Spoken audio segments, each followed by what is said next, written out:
Hey guys, how's it going? My name's Mikey and welcome to a Sievert guide video. It's been a long time since I've done one of these, but today we're talking about the 545 weapons in Sievert, and we're just gonna go over those. We're gonna look at their stats and compare them and talk about kind of what I think they might be best for. I'm gonna show you some meta recoil builds as well. And today we're just gonna discuss like where they kind of fit in the game, in the gameplay, and when you might want to be using them and when you might want to be switching over to something else as well. Okay, here we are in the bunker. We're not wasting any time. Let's get right into it. Let's take a look at the guns. I've got them all here, and first up we have the EC74U. This is one of the guns that, I mean, you can find it a lot in early game on like level 1 and 2 bandits, and it even comes in one of the starting kits that you choose at the very beginning of the game that you just get outright when you're starting out the game.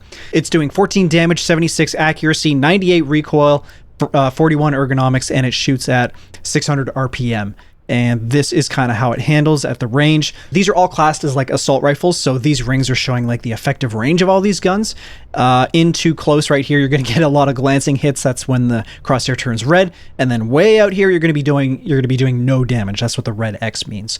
You want to be using it ideally in this range here. You're going to be getting the most full hits in this range. But this is how this gun fires stock out of the box.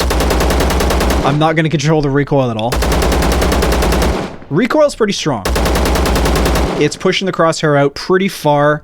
You can mod this out, obviously, to be better, but we'll look at those modded versions in a second. Next up is the EC74. This guy has 17 damage. We're getting a big upgrade in damage here. 82 accuracy, 88 recoil, and 40 ergonomics, also shooting at 600 rounds per minute. This thing's pretty nice. It's just a straight up upgrade over the 74U in pretty much every aspect. All these guns are better than the EC74U. You should really switch off of this as soon as possible. But EC74 looking pretty good. Damage upgrade, accuracy, and recoil upgrades.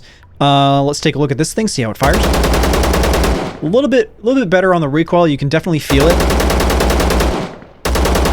But stock out of the box, you're definitely going to want to try and manage that manually. Again, I'll show you the modded versions in just a minute. Next up, we have the EC12. The last two guns, these are something special. I really like both of these, but starting off with the EC12, we're doing 16 damage, a little bit less than the EC74, but I don't think that's a very big deal. 84 accuracy, 68 recoil out of the box. That is really nice. 61 ergo out of the box too, and this is the kicker with this gun. This is what makes it special. 720 rounds per minute. This thing is shooting a little bit faster than all these other guns, including the PRK. So let's take a look at this guy. Ooh. That extra fire rate, that makes it like so much. It's like a sewing machine, man. It feels so it just feels so like clean and buttery and smooth, and I really like this gun for that. Now, last up is the PRK-16. This one's special because for a couple of reasons, actually. It's doing the most damage. It's got 79 accuracy, 58 recoil, 86 ergonomics. That also makes it special. I didn't mention that. And then this thing has a special drum magazine that's only compatible with this gun. You can't use it for any of the 545 guns, any of the other 545 guns. It's only compatible with this one. Out of the box, doing 600. It's also doing 600 rounds per minute.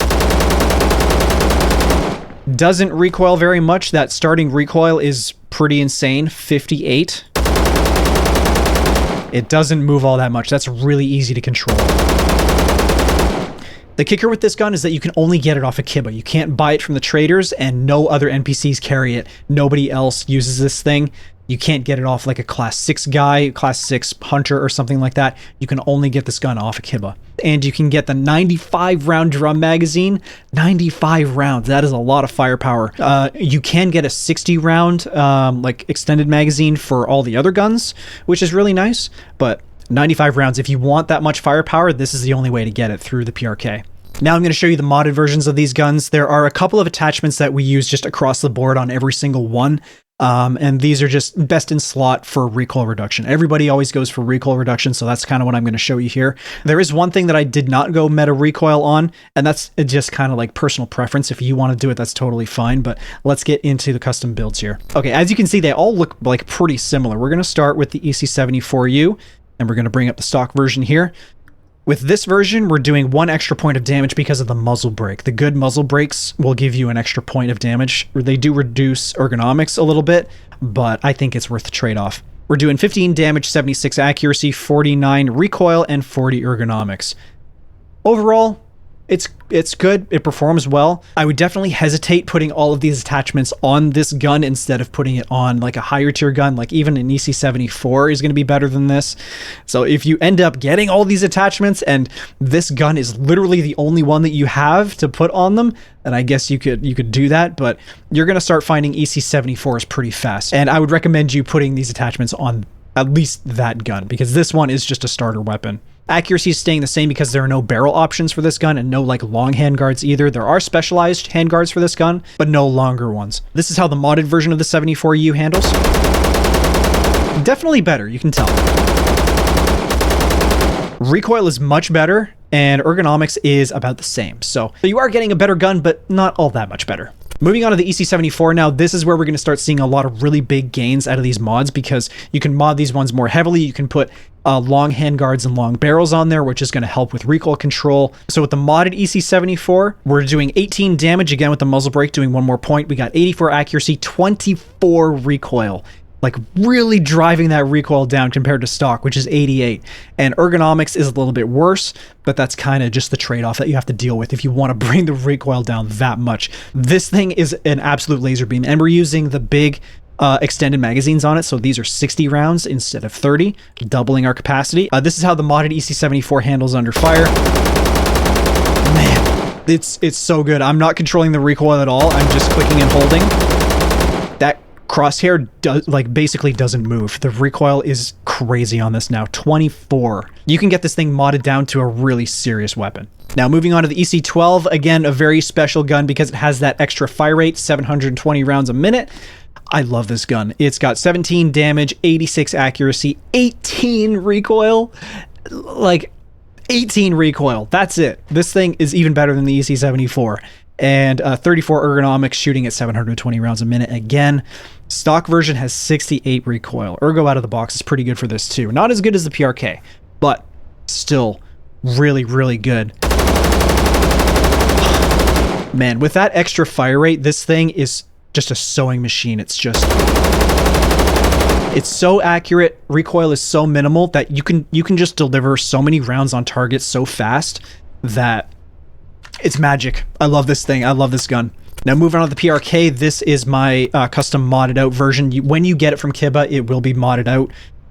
It'll have like a red dot and some lasers on it and stuff, but you can make it even better, and this is what I've done to it. I got the muzzle brake on there. This is the best in slot for recoil reduction. It's got the US stock and the advanced, I think this is like the advanced foregrip or something, and the ergonomic pistol grip. And we have stats of 22 damage, 79 accuracy, 23 recoil, and 71 ergonomics, shooting at 600 RPM. Really, really great stats overall. 23 recoil is crazy. This is how it handles. Very minimal recoil, and plus we have that 95 round drum magazine, which is literally huge. If you want a lot of firepower, this is the only way to get it with 5.45. That just handles so well. But I would say for me personally, this is not my favorite 5.45 gun. It's got to be the EC12, man. That extra fire rate, it just really speaks to me. And I ran the numbers. Technically, you are doing a little bit more DPS with the PRK, but this extra fire rate just speaks to me, man. It just... You can just deliver so many rounds on target so fast and so consistently with this. And it does have better recoil numbers than the PRK, even with a muzzle brake that is not best in slot. The one on the PRK has a 2-point advantage in recoil over this one. This one doesn't do as much recoil reduction, but it keeps a little bit of ergonomics, and that's just kind of my personal preference on this. I could get this down to 16 if I wanted, but this is just kind of how I chose to spec it out. And I gotta say, I really, really like the EC12. Now, as good as these guns are, I wouldn't really recommend bringing these into like the late game, because they're just really good like mid-range guns for mid to like mid-late game. You can take out some class 5 guys with this. The ammo is kind of what really brings these guns down. I hesitate to say brings them down, but 5.56 is going to be the best comparison to these, and it's going to be a better caliber overall. With 5.45 subsonic, we're doing 10 penetration and minus 25 recoil. I think this is the only situation in which 5.45 would actually be like quote unquote better, because you're getting a damage debuff with 5.56 subsonic, and you're doing less recoil reduction. There's 20% recoil reduction with this, and 25 with the 545. They even weigh the same. The rounds weigh the same, so it's like, if you're planning on using a lot of subsonic, I guess you're better off with 545, but generally I don't really recommend running subsonics ever. And from here up, 556 just kind of takes the lead over 545. The HP ammo for 545 is doing 12 penetration and plus 20% damage. HP for 556 is doing 13 penetration and 21 plus 21% damage. The PS ammo for 545 is doing 25 penetration, and M855, which is the comparable 556 ammo, is doing 28 penetration. So now it's kind of starting to pull away a little bit, and when it really pulls away is with the high tier armor piercing ammo. With 545 BT, we're doing 40 penetration, and with 995, 556, we're doing 55 penetration. That's a huge difference. The damage and recoil debuffs are the same between them, but performance on this 995 ammo is so much better. I think these guns are really great, and I think they're going to cover you well for a large portion of the game, like especially through the mid game, they're going to do you well. But I would recommend considering other guns in different calibers like 7.62x39 and 5.56, because those are, unfortunately, they're just going to perform better. As good as these guns are, as much as I like them, they're just not going to hold up over the long term and into the late game, because you're going to be running into class 5 hunters and, you know, green army crimson guys. You need at least like 45 penetration, like ideally around 50 penetration to get through that armor. And then class 6, you're going to want even more than that. And 545 just can't hang. It just doesn't perform that way. 40 penetration is the maximum you can kind of expect out of 545. And then we're just excelling so far past that with 556. And then 7.62x39 is another much more viable caliber when it comes to AP, but we'll talk about those in a different video. Anyways, guys, that's going to be it for this one. I hope I gave you some useful information out of this video and you're a little bit more accustomed, or you got some good knowledge around the 545 caliber and the guns in this game. If you're a 545 enjoyer in Zero Sievert, let me know in the comments like what your build is, what your favorite gun is, and how you use it. And let me know in the comments what video you guys want to see next. What guide on Zero Sievert do you want to see me do next? Do you want like weapons? Do you want 7.62x39? Do you want me to do a guide on a map? Do you want me to show you like the meds or the consumables, the food? Do you want me to talk about the traders? Let me know in the comments and that'll be the next one on my list. Again, thank you so much for watching, guys. I really do appreciate it. Like the video if you did enjoy it, subscribe if you want to see more, and I'll talk to you guys in the next one.